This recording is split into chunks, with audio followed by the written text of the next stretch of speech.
প্রতিটি স্মার্টফোনে গুগলের সবচেয়ে চমৎকার ফিচার অ্যাপ হচ্ছে গুগল ফটোজ। গুগল ফটোজকে চমৎকার ফিচার বলার কারণ হচ্ছে গুগল ফটোজে লক ফোল্ডার নামে একটি চমৎকার ফিচার রয়েছে, যেখানে আপনি আপনার একান্ত পার্সোনাল পিকচার এবং ভিডিও খুব সেফলি রেখে দিতে পারবেন।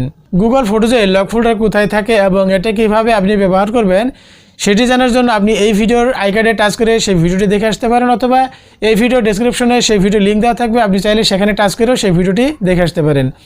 যাদের একটি জিমেল অ্যাকাউন্ট থাকা সত্ত্বেও গুগল ফটোজে লক ফোল্ডার অ্যাপটি খুঁজে পাচ্ছেন না, তারা আজকের এই ভিডিওর মাধ্যমে জানতে পারবেন যে কীভাবে আপনি আপনার গুগল ফটোজে লক ফোল্ডার খুঁজে পাবেন।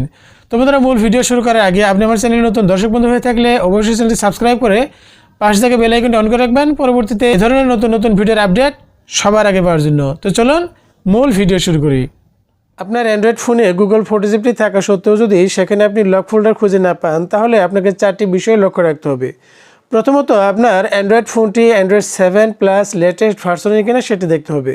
আপনার ফোনটি যদি অ্যান্ড্রয়েড 7+ লেটেস্ট ভার্সন হয়ে থাকে, তাহলে দ্বিতীয়ত আপনাকে যে কাজটি করতে হবে সেটা হচ্ছে গুগল ফটোজ অ্যাপটি ওপেন করে দিতে হবে। গুগল ফটোজ অ্যাপটি ওপেন করার পর এখানে উপরে ডান পাশে দেখতে পাচ্ছেন যে আপনার প্রোফাইল পিকচারের নামে একটি অপশন রয়েছে। এই প্রোফাইল পিকচারের উপর টাচ করে আপনার জিমেল অ্যাকাউন্ট দ্বারা এই গুগল ফটোজ অ্যাপটি লগ ইন করে নিতে হবে।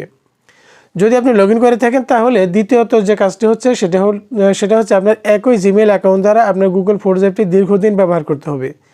তো এরপর হচ্ছে, যদি আপনার গুগল ফটোজ অ্যাপটি আপনি লগ ইন করে থাকেন, আপনার জিমেল অ্যাকাউন্ট দ্বারা লগ ইন করে থাকেন, তাহলে এখানে আপনার প্রোফাইল পিকচারের উপর টাচ করবেন। টাচ করার পর এখানে যে সেটিংস রয়েছে, এখানে সেটিংসে এসে ব্যাকআপ অপশনের উপর টাচ করে আপনি এই ব্যাকআপটাকে যদি ডিজেবল থাকে তাহলে এটাকে আপনি ইনেবল করে দেবেন। তো এরপর 4 নম্বর যে কাজটি রয়েছে সেটি হচ্ছে অত্যন্ত ইম্পর্ট্যান্ট। গুগল ফটোজ অ্যাপটি যখন ব্যবহার করবেন, তখন আপনাকে দীর্ঘ সময় ধরে এই অ্যাপটি ব্যবহার করতে হবে। সেটা হতে পারে 1 দিন, 2 দিন বা 5 দিন, এরকম সময় ধরে আপনাকে ব্যবহার করতে হবে। এবং যখন আপনি ব্যাকআপ অপশনটি চালু রাখবেন এবং আপনার গুগল ফটোজ অ্যাপটি যখন আপনি অ্যাক্টিভেট রাখবেন, তখন কিন্তু অটোমেটিক্যালি আপনার গুগল ফটোজ অ্যাপের মধ্যে যে লক ফোল্ডার ফিচারটি রয়েছে সেটি কিন্তু ইনেবল হয়ে যাবে। তো এখন আমি আপনাদের দেখাবো আমার এই ফোনটিতে গুগল ফটোজ অ্যাপটি থাকা সত্ত্বেও এখানে কিন্তু লক ফোল্ডার যে ফিচারটি রয়েছে সেটি কিন্তু নেই।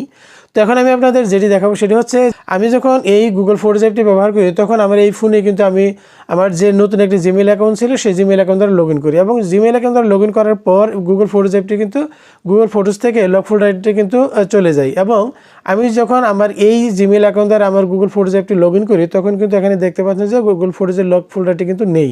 তো এখন আমি যেটা করবো সেটি হচ্ছে যে, এখানে আমি যে আমার প্রোফাইল পিকচার রয়েছে এখানে টাচ করব।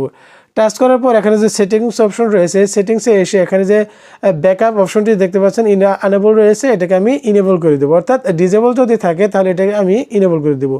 তো এরপর আমি এই ফোনটি দীর্ঘ সময় ধরে ব্যবহার করব। তো বন্ধুরা, আমি যখন এই ফোনটি বেশ কিছুদিন ধরে ব্যবহার করি, বেশ কিছুদিন ধরে ব্যবহার করার পর এখানে দেখতে পাচ্ছেন যে আমার এই গুগল ফটোজে কিন্তু লক ফোল্ডার ফিচারটি চলে এসেছে।